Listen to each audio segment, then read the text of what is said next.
Hello and welcome to Around the Verse, our weekly in-depth look at the development of Star Citizen. I'm Chris Roberts, and joining me from our Austin studio is a very special guest, our Persistent Universe game director, Cody Zurovec. It's great to be in the Los Angeles studio, Chris. Yep, it's great to have you here, actually. So, and you're out here to help us to work on some gameplay mechanics within the Star Citizen universe. Could you talk a little about what you're working on? Sure. I'm still doing quite a bit of work on the subsumption editor, and we've also been converting a representative set of the initial mission scenarios to this new format, and that's been going quite well. We're finally starting to see some real validation of what we've been saying all along, which is that this is going to allow designers to craft this type of logic much more quickly, and that's going to lead to a lot more mission diversity and ultimately fun. I'm also pretty focused on the solar system services at the moment. So by solar system services, you mean missions, shopping, and procedural planet commodities? Exactly. The first one of these out the door will be the shopping service, and it's going to control inventory, prices, and demand levels for all the shops within a system. It's also going to hook up to the mission service so that low inventory levels will automatically result in the creation of missions to reverse the trend. The mission service is also really interesting because, along with a lot of other work that's occurred, it's going to allow us to start instantiating a lot of dynamic content for the game. This is all dramatically different than what we've had in the game to date, which has always been much more static in nature.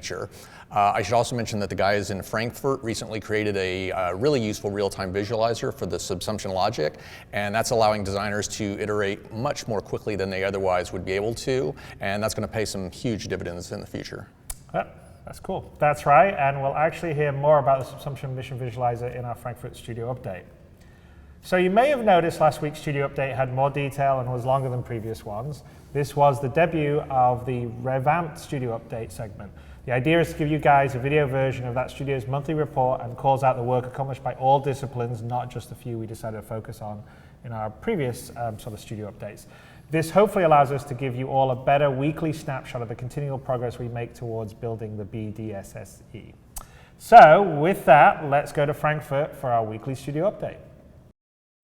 Hi everyone, I'm Brian Chambers, Development Director here at Foundry 42 Frankfurt. A little info on the team here. We're currently 67 people strong, made up of people across 14 different nationalities. Main language in the office is English, so we can easily communicate with the other studios. But at any point in the office, you can hear discussions in German, Italian, etc. Let's jump into the team and see what the team's been working on over the past few weeks. Tech art team here is made up of 2 people. This month, they worked on a tool for both cinematic and gameplay animators to quickly render out previews of their work within Maya. The tool allows the animators to quickly offload the rendering to a different PC so they can continue work on their own PC. The renders are an essential part of our review process here so that the global teams can have an eye on everyone's progress across all the studios. They worked on numerous other small tasks as well, such as skinning of cloth, automated file testing within Maya, and supporting the weapons team, to name a few. Cinematics team is focusing on telling the rich story of Squadron 42, as we all know. The team's making great progress putting scenes of various sizes together. They continuously work across multiple disciplines to get the final look and feel that they're after, such as the character team for our A-list cast of characters, UI and art teams on specific visuals, and the VFX team on unique atmosphere and effects. We're holding back and showing scenes for now, so we don't give any of the story away, but we honestly look forward to the time that we can show them all off to you. The weapons art team here in Frankfurt, who you've heard from before, is broken up into 2 areas of focus. One on FPS weapons, and the other one working solely on ship weapons. The FPS team has been focusing on giving the final polish pass for the Bering and Klaus and Werner weapons, as well as a new double-barrel ballistic shotgun from the Kostak Arms. The ship weapon guys have been focusing their time on finalizing the pipeline for the new modular and upgradable system, which, when completed, will allow us to more flexibility and efficiency when we're moving forward and creating the variety that we're after. The past month on the DE VFX team has continued work on the procedural systems for placing particles on the surface of the planet, as we showed in our last update, I believe. The system's in place now, and it'll make the setup of particles much easier for the future planets. They've also been working with the system designers on a brand new oxygen breathing system and the visuals attached to it. The visuals are tied to the player losing a portion of their oxygen over time for various reasons. The system is still incredibly early in its development and may change, but it's so far showing good progress. System designers here have been working with programming to get the player and the AI both interacting with the same usable and to intelligently be able to use other objects inside that usable.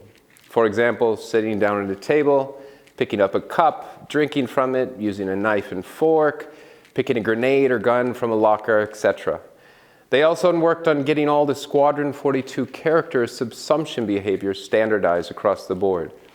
They started with a main cast character to get them working in perfect order for a full 24-hour life cycle, all the conversations it can form with NPCs, etc. And once that's finished, the same standard will get applied to all characters to ensure everything is consistently made and everyone has a fixed template to follow when creating NPC behaviors. The level design team is continuing its push on the modular locations. For the surface outposts, we're looking into the first three variants: hydroponics, mining, and storage. And just as with our other locations, both the exterior and the interior props are modular and can be combined into many different variants. This is the only image they gave me to use for now. We'll have a more in-depth look into the recent work in the near future, and they didn't want me to spoil it. And all the modular systems we're developing enable us to quickly build a large number of locations while still maintaining our high visual target that we're after. For the engine team, it's been a busy few weeks for them as they continue on a daily basis to push on the planetary tech. Some of the recent work on planetary tech was planetary clouds. For one, the texture LOD computations for cloud details were revised in order to reduce aliasing and shimmering artifacts in the distance. We also included support for simple cloud animation, which we'll see further improvements on in the future. For alien planets, there's now also an option to tint clouds. Work also started on our solar system editor, which is the first version and it's almost complete. It allows us to set up solar systems in their initial state, drag in planets as object containers, configure their orbits around the sun, set up moons orbiting around planets, etc. It's an essential tool that we found out due to the size that we're working with and the amount of objects that we have.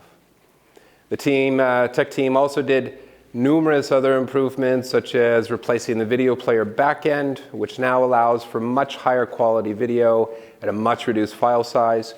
They worked on mesh compression and enabled client-side feature testing to allow continuous testing against a large variety of game and engine features, systems, and mechanics, and automatically track if and when which submits cause anything to fail.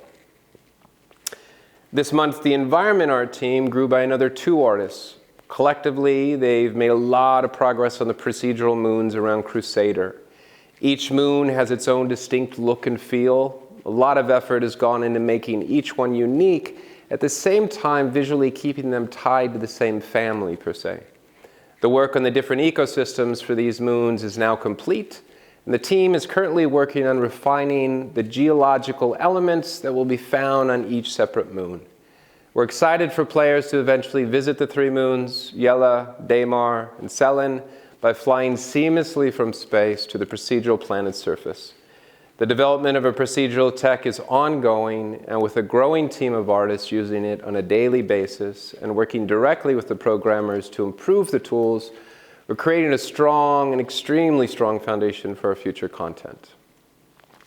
The AI team this month successfully completed 2 separate sprints related to implementing the subsumption mission system's functionalities to enable us to implement the research and rescue missions in Crusader. One of the low-level features has been the implementation of the superGUID. The superGUID is a way to connect a variable in subsumption to an object in the world that has a specific structure to it. For example, in Crusader, we have one made object container that defines the Stanton system. This container has a clear structure and contains several asteroid fields, Port Olisar, etc. In the mission logic, we can have multiple superGUID variables that allow us to access different specific elements within any given structure. This month, the AI guys also introduced a new tool, the Subsumption Visualizer. This tool allows us to debug live mission and behavioral logic, allowing us to modify in real time the variable of the brain of the NPCs or the mission flow. This tool is fully integrated into the engine, and it will be the central place for the debug functionalities of Subsumption as a whole. Thanks for taking the time. Thanks for listening. This wraps up the update from Frankfurt. Appreciate all the support, and we'll see you again soon. Thanks for the update, Brian. It's great to finally preview the environmental art for the Yellow, Daymar, and Cellen moons as their unique ecosystems are being populated with objects and geological features. And with the advancements in planetary tech, they're finally in orbit around their home planet Crusader, which is pretty cool. You want to do that for a while. I'm also impressed with the progress they've made on the mission system from completing not just one, but 2 sprints of core functionalities on the Subsumption mission system. Yeah, completing 2 sprints in 1 month is really quite an impressive feat. And with the introduction of the new visualizer that we mentioned earlier, it's going to be much easier to debug subsumption logic within the engine. And that's going to be a huge boost to productivity for both Squadron 42 and the PU. Which we need. We've got a lot of stuff to be done. So anyway, last week we unveiled the first concepts of the new Anvil Hurricane ship. We were looking for a new combat ship that incorporated into the already impressive array of dogfighting ships, but it needed to be something with a unique approach, so it wasn't like everything else. The Hurricane was originally pitched as a flying weapons platform, hit hard and get out quick. The catch is, while it's designed to dish out a lot of damage, it can't take much in return, which instantly felt like it would attract a specific kind of fighting style, sort of boom and zoom, which is very cool. Up next, in the latest edition of our ongoing series, Ship Shape, we will take a deeper look at our new fighter ship, the Anvil Hurricane.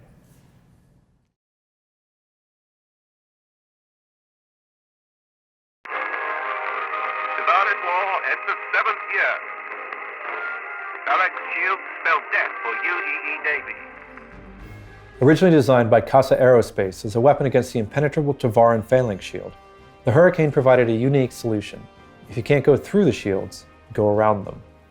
By the time the ship had been produced in significant numbers, Korathal and the rest of his fleet had burned in the atmosphere of Elysium 4, so these warships found themselves without a war.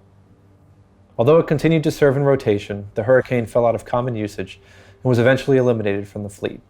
When Anvil Aerospace began looking into new ships in 2867, the Vanduul was slowly pressing into the Caliban system in a manner reminiscent of the pushes that precipitated the attacks on Tiber and Virgil 100 years earlier. To stem these raids, they revisited the original Casa Aerospace hull designs and began looking into updating the Hurricane for the modern age. The Hurricane was originally on a list of starter ships, of what our next starter ship would be, rather. And when it came time to revisit that concept and get the design really started, we keyed in on the turret as being this really important aspect of this ship. In this case, with the ship, I'm given a lot of preliminary information, like the rough dimensions of the ship. I knew the Hurricane needed to be about 22 meters long. I know that it's a fighter that's going to have a pilot and 1 gunner. I know it's going to have to accommodate 6 guns, a couple guns on the front, and it's going to have a manned turret with 4 guns on it. There are various things, and I also know it's going to need to incorporate a particular pilot entry animation, in this case the Gladiator animation. And take all of that information, try to fit a visual design around it. In building out our ships, we've been moving towards embracing our manufacturers, embracing the assets that we've already created, and how that builds into our style and builds into our workflow.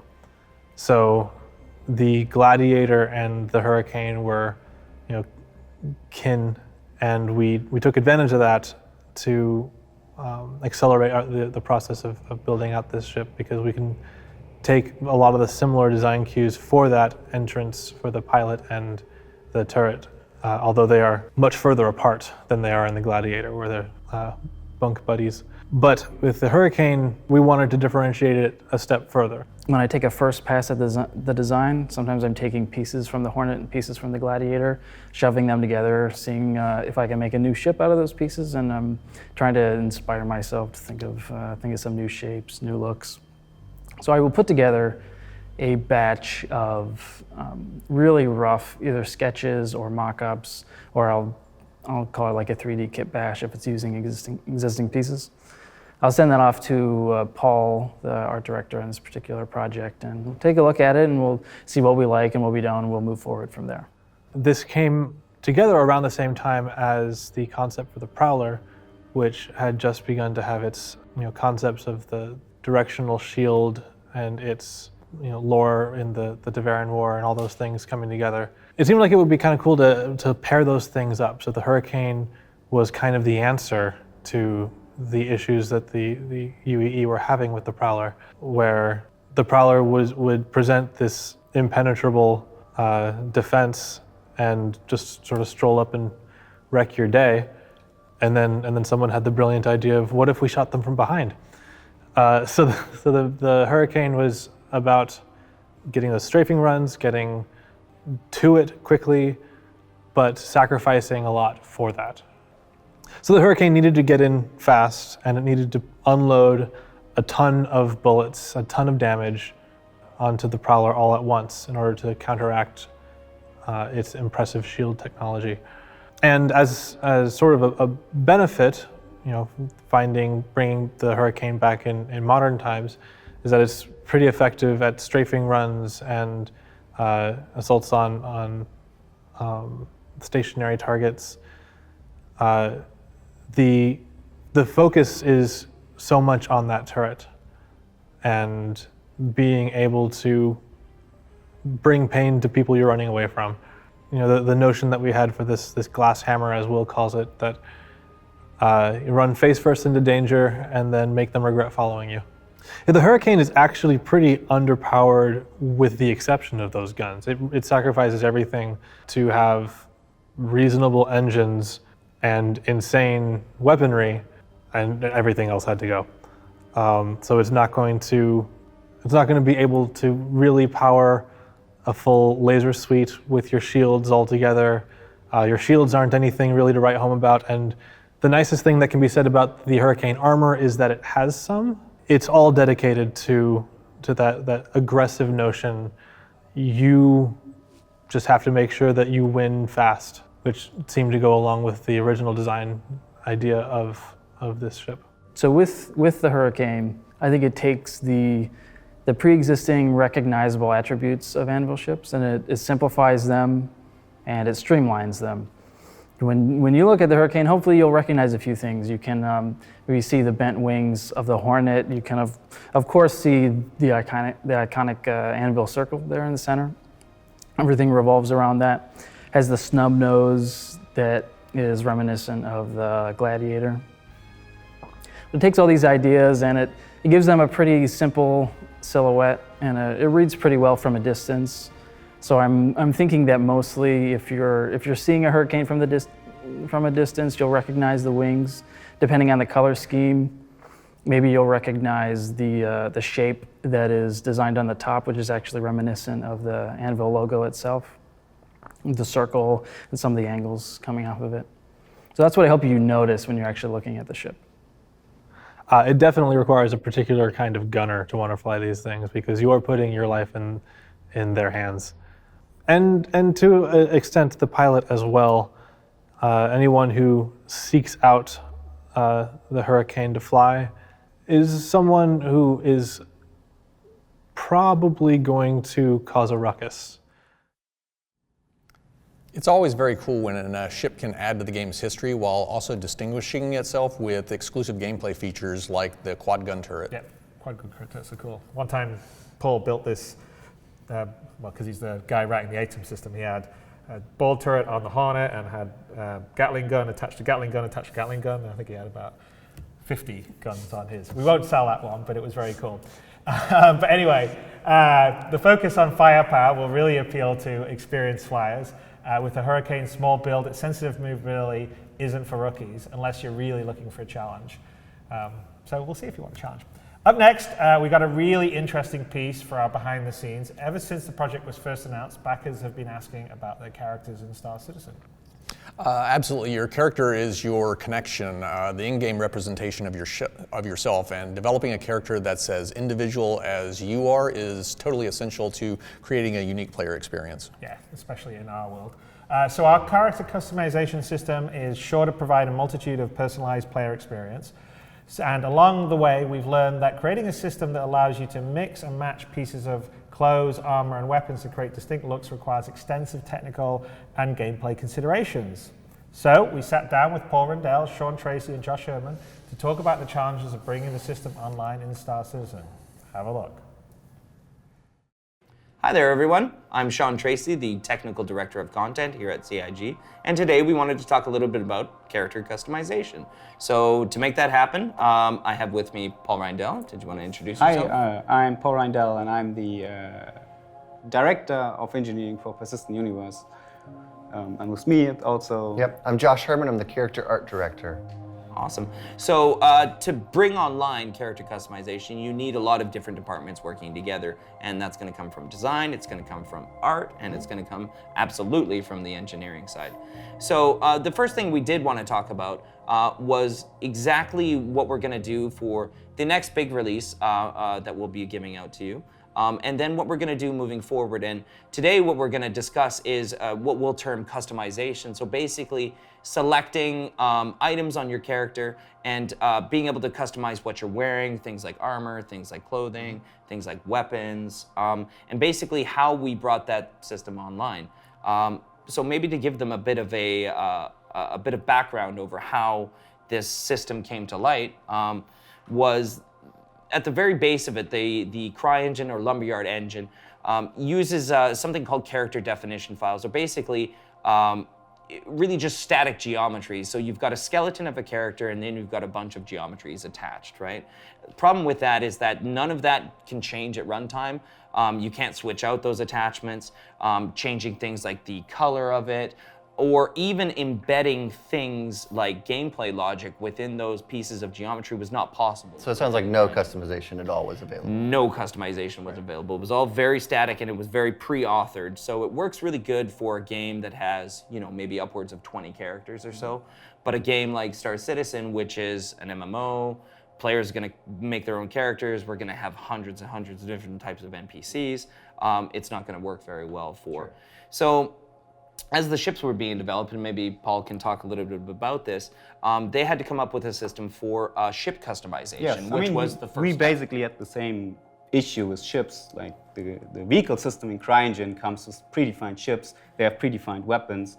Obviously, we want to have like a customizable ship, so we built like a system called Itemport system, which allowed us to build vehicles in a completely modular system where you have like a base ship, and then you can attach turrets or weapons to it, and you can basically build your own customized ship out of it. And we thought, with that system already in place, why don't we take that and move it over and use it for character customization, to actually use the same system and be able to have like a base character, which is like basically a naked person, and then put on different armor pieces, different clothing, and even different weapons on that. Yeah, so, and one of the tricky parts about that is, with a ship, things are very rigid in terms of, you attach this one gun here, there's no real deformation going on, it doesn't have to attach in any super special way, it's like, just align it to that helper and you're pretty much happy. But on the character side, it can become a little more difficult because we're talking about zones within the character, and everything on a character deforms. Everything's skinned to a skeleton. Costumes are all going to be unique. You're going to have jackets that are going to have to fit over different types of things, armors that are going to have to fit over different types of things, helmets that don't necessarily fit, shoes that don't meet the pants. Like you have all these kind of problems where it's when it is a deformable and very unique asset, whereas you're saying it's basically a port and an item going into that port. For the ship system, it's needs to be a little more flexible for the characters. Right. So then what we had to do, obviously, was change out that default CryEngine or Lumberyard implementation. And over the course of many months, we've been working on this, and things are progressing really well. We basically load a skeleton. That particular skeleton sitting right there. It can animate and do everything it needs. And technically, that character is loaded. There's just no actual geometry that's showing it.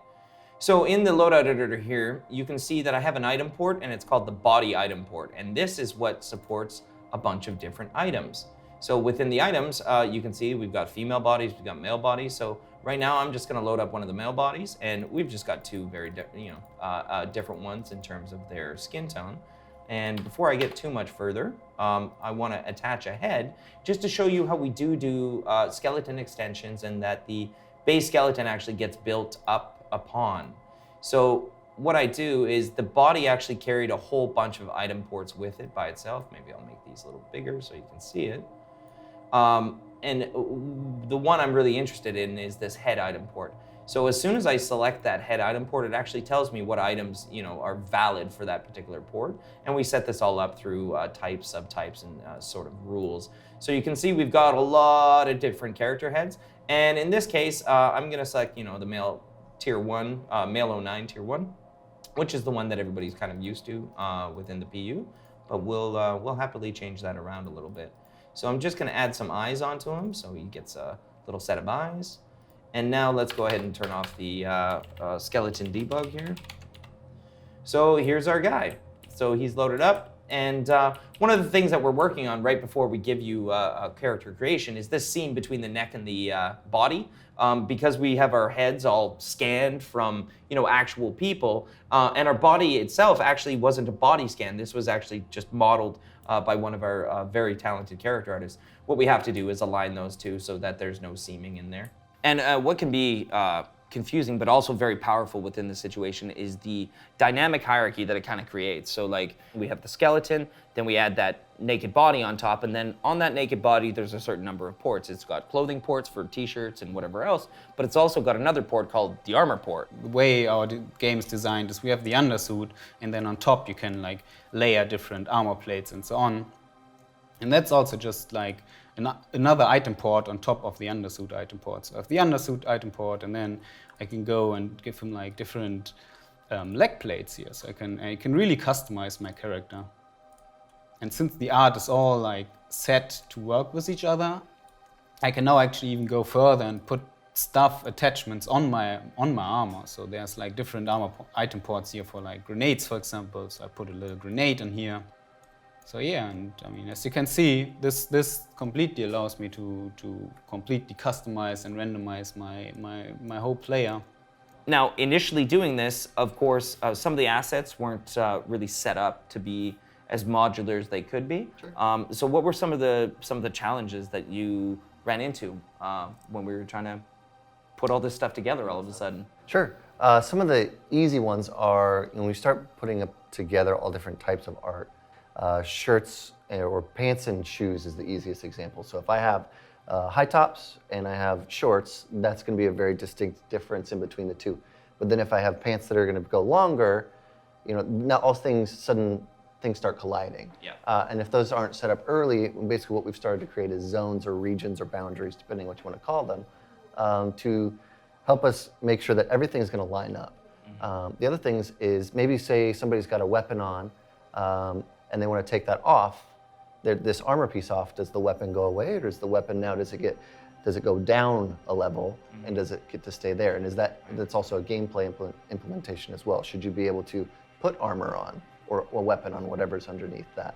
Right. So all these kind of things where it's we can add it on there, but it's also, does it look good visually? Does it work for the gameplay? Mm-hmm. And then does it also make sense for the tech to even have to do that? Sure, and that's always there's always a point of contention in there. It's who really says where that gun is meant to go? Because design will say all the time, yeah, we want to move it around wherever, but sometimes they'll put it up on the shoulder, it just looks ridiculous there, on the back, or that doesn't work with that armor. So there's always an interesting, I think, interplay between the art as well as the design needs. So there's constant iteration on this. Maybe a little. There's also the technical aspect of design, and artists, they come we want to have all those different layers, but then again, now you multiply your draw calls because you have layer on top of layer on top of layer, and that's why also this zone system Josh just mentioned really helped us. Having defined zones and then layers on top of layers on different zones allowed us to basically take one layer which is underneath and just cull it out on the mesh level, so we save all those draw codes which you don't see anyways, and having a defined zone system really helped. Yeah, exactly. Getting this the balance between the tech and the art. Art is always going to want to push it and make it as much as possible, and design wants to do the same typically, as much as possible, as cool as possible, and then you run into the performance problem where you're saying, oh, now you've added so much stuff that the game can't run, or this character, this character is 20 times more expensive than the basic character, which turns into a problem. Sure. And it's happened. And it has happened, yeah. Right? And so now how do We end you, up with the characters with some cool systems like the zone stuff, is that it does actually give us quite a bit of leeway, and I'm going to break down that with you guys in a concept.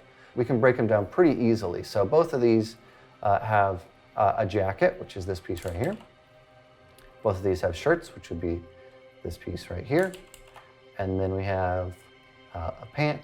Looks like this guy's probably wearing some kind of a glove, and both have boots. Now, this is all exactly what we talked about, right? So this t-shirt, we'll actually be making the t-shirt, if it's a t-shirt or a tank top, all the way into this area. Same with this, if it's a long sleeve or whatever it is. We'll be building it all the way out, but when we put this cardigan on, it'll actually be culled out all the way over here. So all this will go away, which is pretty cool, because then we don't have to worry about it. Like we said, we get big performance savings, and it's just really actually a lot of freedom for the artist, which is really cool. Now, one thing we were talking about before, which is actually a challenge, is pants. The challenge is actually where any two zones are going to meet, because that's where you have two things colliding, right? Now, let's say I have a pair of boots like this, and I have a pair of short boots or pant shoes like this, and I drag these over, and you'll see that maybe I didn't change these pants out. What's going to actually happen is this would all be skin, right? But the challenge that we have here is that, first off, that looks a little weird, and then second, the model that we made for these pants is built to look like it's tucked into boots. So if we have that problem, now this creates a problem where we have a piece of clothing that we've created that doesn't necessarily fit in all of our scenarios. And we want to make sure that all of our characters are built to be able to fit within a system where it's easily swappable and easily modular. And the biggest thing that I'm actually most excited for this was NPCs. So right now, when you look at any of the NPCs you see, they're all pretty much the same guy, unfortunately. But when we get into randomly spawning them, we'll be able to select from certain types of clothes and certain groups. And because all of our assets will be able to blend seamlessly together, we'll be able to spawn them really quick and really, really easily, because you'll just be able to select from anything, and all the shoes will work with the pants, all the pants will work with the shoes, all the shirts will work with the jackets, etc. And it does sound like a very simple thing that, oh, okay, when I put a t-shirt on, well, just get rid of that whole torso. But we ran into some great, edge cases between there. And again, I think it comes from, having assets that were built beforehand that we're now supporting within a sort of modular system. So I mean, there was clever things, sort of like when you've got a t-shirt. So how much of that body do you want to cull? And we actually had to separate those zones down. And I can't remember the exact number, but there's around 20, just over 20. And even zones that split up, say, the upper arm, for example, because sometimes we have t-shirts like the one I'm wearing here, but sometimes we have ones that go down past the elbow. Sure, like and then sometimes we have a full arm shirt, so you don't want to keep drawing all this stuff underneath. And the other tricky part about that is you would think that you would just be able to layer the clothing like you would in real life, so that I put a shirt on and then I put a jacket over that and everything's going to look right. Well, not really, because when the topology doesn't match, so let's say I put a jacket on top of this shirt and literally the edges of the topology don't line up, when it deforms, they're not going to deform in the same way. So what ends up happening is you might not get clipping when you're standing, but as soon as the guy animates, boom, it's all popping out everywhere. Terrible, yeah. So, and there's never really anything you can do about that if you do not keep your topology consistent, which we don't necessarily have on the shirts, because it's a bit restrictive if you have to do that. So with the zone culling coming online, not only did it fix the clipping problem, but it also fixed our performance problem, which was a super duper powerful thing to have. Super cool. But it also put constraints on your work, right? Because does. artists, they usually like just work and make everything look cool, but then with a system like that, they start to get like, okay, you have to build this, but this section, for example, always have to be exactly at that line, and then so it puts some restrictions on restrictions, your work. but I think that's part of why we had 20 zones on the body. Is like, it's not just you can only have shirt or short sleeves or no shirt. Like we have way more than that. So, we can play within the zones a little bit so that we don't want to get too close to where it clips or you see holes in the mesh, but you also have enough to where you can, get something still that's pretty cool looking. So it's not, pretty much I think we can come up with anything at this point, and we still get super good savings and looks good too. And one last really good example within it, because a lot of people maybe are thinking of a layering structure so that you would always have pretty consistent assets. So a jacket that was always closed. Okay, great, that's always going to call out the stuff. But guess what? We actually have jackets that go on top on the third layer that are wide open. So that means, what if I don't have that t-shirt on underneath that jacket?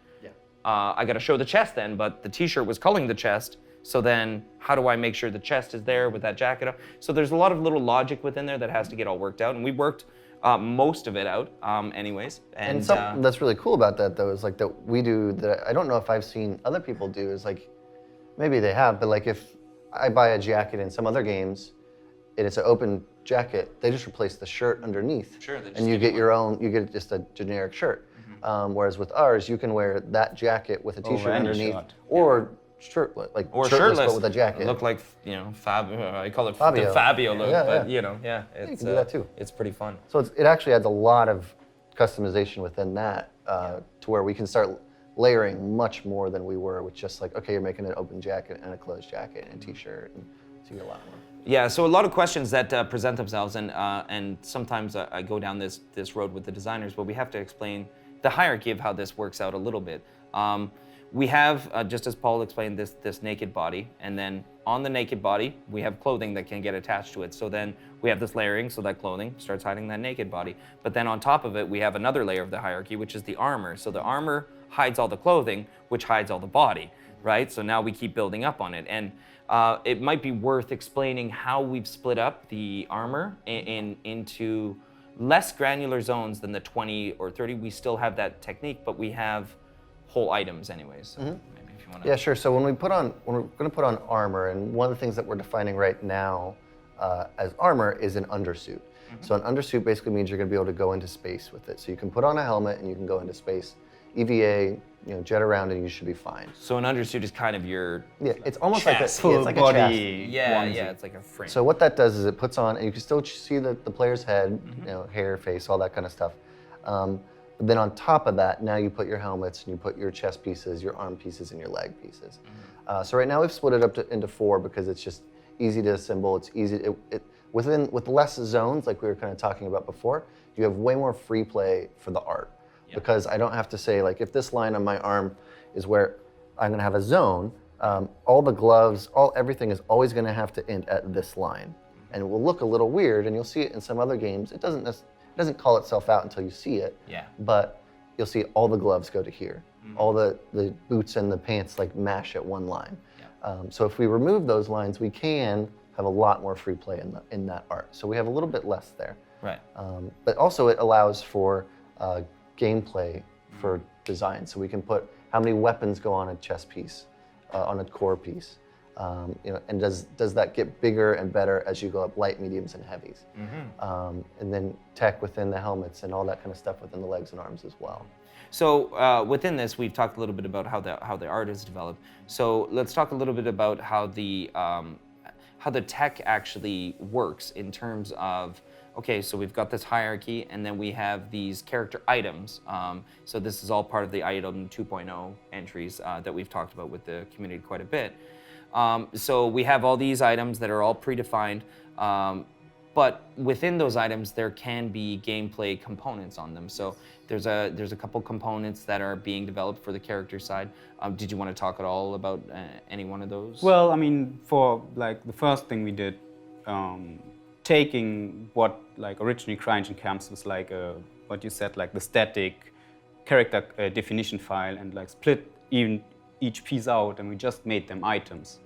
So they're interchangeable. And then we already had the item pod system for ships, so we just took the same thing and basically made, okay, those pieces which you usually define in one static file are now just items which you put together. And that allows us to give each item different game values. So for example, for our chest pieces, we give them different mass values, and then the game code just takes the overall mass of your attached items, and that calculates how fast you run. So now we have the ability, design has the ability to give like each individual item different mass values, and that gives like them the ability to, okay, make a fast player or a slow player. And then it also allows us to build rules So the item mod system comes with a rule set which says, okay, on this port you can only wear like a heavy weapon or a light weapon or like a small weapon and this type of ammo class and whatever. And with this system now we can basically build like, okay, if you have a heavy armor, like obviously it's slow, but you can carry like the bigger and heavier weapons. And that all like works because we have like componentized all those into items. Right. Right. And then on the performance front, that's a better thing because, again, we can do scheduler updates type thing. We can make it so that they're not all updating all the time. It's all very controllable. Yes, and then still for our characters, still even if they are like now split into different items, we under the hood we're using the skin mechanics, which basically is still on the rendering side. We merge everything into one skin, and like since they all use the same material, we, even if it's split like in logical items, on the rendering side it's still one thing which we can draw in like one go, so it's still very optimal and good for them. Right, this unified C-render proxy piece of the character. What's another benefit of that, by the way, is something that we have to deal with on the tech art quite often, which is on the tech art side quite often, is the LODs and the culling of that. So one thing that can be tricky with a character, if he's made up of a whole bunch of different attachments, they're all various sizes, and usually our level of detail culling is based on either a bounding box size or distance or an average poly size. And if they're all sort of popping and doing things at different rates, what happens is on those edges that you talked about, all of a sudden there's breakage in those seams. So it's important to keep that as one unified piece. And actually up until now, just a good example that came off the top of my head was that the helmets were separate. These were a bone attachment, right? So, and I'm sure people have seen this within Star Marine, is that they're shooting at somebody, he's running away, and all of a sudden the helmet disappears and he's just running around in space with, no helmet on and his face out doing Star-Lord or whatever. So, we've changing those over the skin files, and then that'll combine with the render proxy, and then all of a sudden we're rendering, LODing and calling out all at the same time, which is the best way to do it, of course, I think, in my opinion. So a little bit deeper into the tech, some people might wonder how exactly we manage a skeleton like this. So in most games, and it's a dramatic difference to how somebody would develop a movie, every single character in a movie tends to get their own rig. So it's a very, very bespoke rig.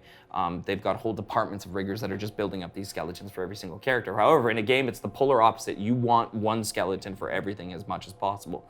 Problem with that is that you've got to carry all those joints around. So we've actually, we've had a system within CryEngine Lumberyard. Now, it wasn't used in any ship game yet. Like you're talking about skeleton extension, yeah. So, and what the system does is that we can have a base skeleton, but we can add additional joints to the skeleton at runtime, and when there's duplication of those joints, they'll shear off basically those duplication of joints and just extend it to the new one. So what this gives us the ability to do is modify the skeleton hierarchy itself at runtime, meaning I put that chest piece on, and all of a sudden I've got a new joint with that new helper just on that chest piece, and that's where the weapon will go. So rather than saying, I'm gonna carry around a skeleton that has a helper here, and I'm using helper 22, for that armor piece, it's actually coming in automatically with that. So was there anything more that I've missed maybe on scale extensions or I think you kind of touched on the key points. I think the key points is really to keep the joint count in the base like as low as possible, and then every piece which comes on top, which comes with additional joints, can come with its own joint. And then there's very smart people in Frankfurt, our animation engineer who built the system which allows us to combines those bones or skeletons into one single skeleton, and still all the animations will work. And that allows us exactly what you just mentioned. We can have one armor piece which has two bones here for attachments for grenades, and then another armor piece which has them here, and it still works, and we don't have to carry 4 bones for that. It's still 2 bones, but they are on different locations in each piece. Exactly. And the nice part is it all becomes data driven, really, and that's the key to this entire system, is that it was meant and it needs to be scalable as much as possible. Well, it's data-driven, and it gives the designer more freedom to, instead of having, I always have to put the gun on this position because that's how the system works. He can place the thing wherever he wants, and then Obviously, Yeah. you have to use the same item port, but then on one armor piece the weapon is maybe here, and on another one it's a little bit more here, and it still aligns, and it gives the artist Yeah, a which lot I of love, freedom. because now we can do any shape and size and put stuff wherever we want, and you guys can just scale extend to that location, Exactly. which is awesome. Yeah, and yeah, it's definitely very powerful. It's nice. Do scale extensions affect like non-armor clothing, like just casual clothing, social clothing, or anything like that? Absolutely. So, though the design is still up in the air, not up in the air necessarily, we know people are going to have weapons on their civilian clothes at some point. Yeah. But there is no combat right now when you're outside of armor. But it would absolutely apply to those civilian clothes. Where it applies even more, and this was a next topic I wanted to talk a little bit about, was simulation and secondary motion really on a character. Simulation, yeah. So that's where this gets really powerful, because if I was to say attach a cape to a character, that cape is going to need bone chains, and it's probably going to need a good, 5 bone chains across, probably 10 long. That's a lot of joints all of a sudden to be carrying around on your base skeleton. But if you can attach it with the asset that's coming in, you've saved that much off your base skeleton. So that's where we really abuse it, is when that simulation comes into play. And the modularity even helps more with that, because like what you just said, like this cape, it needs to collide something with your body, and then usually in most games, how they do it, they have like a predefined area, and that makes it always kind of look the same shape. For us, since we put everything into different modules, each piece can come with its own collider zone. So you can make like a very fat, whatever, chest piece, which just comes with its own collider zone, and then the cape will still work and collide with that, and will collide different with that like big, heavy chest versus like a thin, light chest piece. So. Sure. And yeah, we abuse this on not just things like capes, things like hair, jackets. The Sand Nomad that was within the Homestead demo was one of the best usages I think of it that we've had so far. So definitely an interesting thing.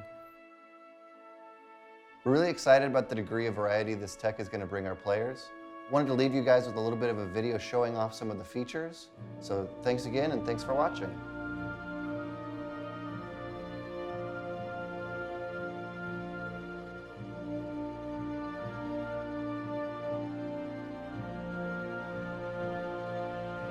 I hope you guys enjoyed this very work in progress and behind the scenes look of the character system, and how you, as players, are going to be outfitting and customizing your character. Now, no character customization system is complete without something to make unique faces, and in a future ATV, we're going to discuss this a lot more. Before then, however, I wanted to leave you with a technical demonstration done by our partners 3Lateral of the potential of runtime facial technology to create millions of unique faces. This is the last piece of what we need for character customization, and we are super excited that it's finally getting to a stage where we can start integrating it into Star Citizen.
We hope you enjoy, and if you want to see more of the DNA system and 3Lateral's technical presentation, go to the link below. Thanks a lot, guys, and see you in the verse. After seeing the challenge of leveraging the modular system we used for vehicles, environments, and items into a modular system for characters, I couldn't be happier about the team's accomplishments. It's very cool. Yeah, one of the things that excites me the most about the core tech we're building is that it encompasses everything from clothes to armor to weapons, power plants, ships, space stations, and beyond. The level of detail that Paul, Sean, and Josh have been able to create, even with small things like hair and cloth movements, it's truly phenomenal. Yeah, no, it's awesome. So the possibility for players to dress or equip themselves just like you could in real life is one of the cornerstones to making a first-person universe possible, and that's why we've been working really hard on it. So that's it for this episode of Around the Verse. We'd also like to invite all of you to join us tomorrow at 12 Pacific for the latest Star Citizen Happy Hour stream with host Ben Lesnick. This week will feature the return of RSI Museum. One last reminder that tomorrow is the last day to catch GDC interviews live on Amazon's Twitch page. And again, a huge thanks to all our subscribers and backers who make the show and us making the game possible. Thank you very much. Yeah, none of this would be possible without your support. Thanks for watching, and we'll see you around the verse.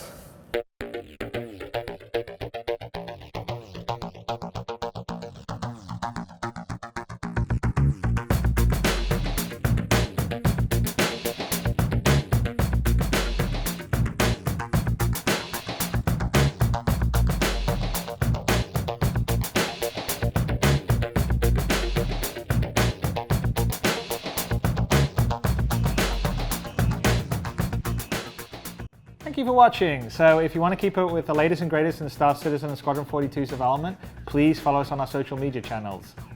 See you soon.